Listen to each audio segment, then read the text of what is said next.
Hello, I'm Daniel Radcliffe, and I will now be answering questions from Time Out's Facebook and Twitter pages.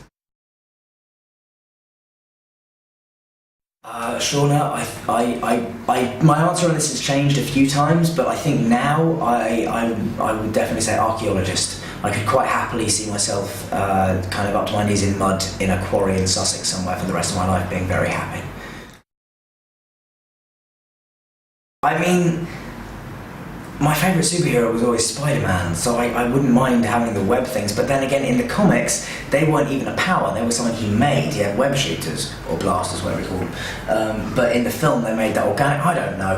So maybe the Spider-Man thing, if it could come out of my wrists. Does time travel count as a superpower? I think so. Yeah, okay, well, I'd like to be a time traveller then. I've watched the first Twilight film.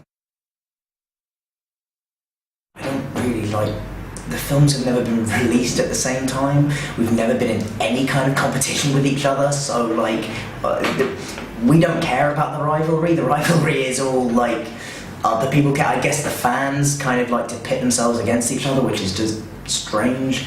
But yeah, I mean, I have seen the first one. I really enjoyed the first one. I haven't seen any of the others. But I don't particularly see it as a threat. Also, we're kind of... Yeah, they're very different kind of films. Like Harry Potter's not really about... Well, the fan base for Harry Potter is a lot less sexually aggressive, shall we say, and I think that reflects the difference in tone of both films. On the sexy note, Team Edward or Team Jacob then? Well, I know Rob, so I've got to be Team Edward. That's a very good question, Francesca. A jammy dodger. I'll go with jammy dodger or a ginger snap. I don't know why I picked those.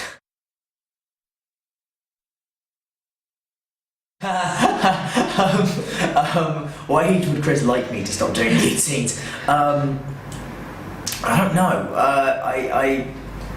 I don't think, you know, if they want me naked at 80, they'll get it. I don't care. Like, I don't know. I mean, if I think the real question is, at what age will people stop asking me? And I'm sure that'll be, you know, in a few years, so Chris doesn't have to worry for much longer. Absolutely, I hope so. I'd love to do comedy just because, I mean, I'd love to, you know, and I'd love to work with somebody like Will Ferrell. Like, I'm a huge fan, and he's also apparently, I just did Saturday Night Live, and I was asking them about him, and they were saying he's just the nicest man on the planet, apparently, as well. So, like, I'd love to work with somebody like him. Yeah, I'd love to get into comedy.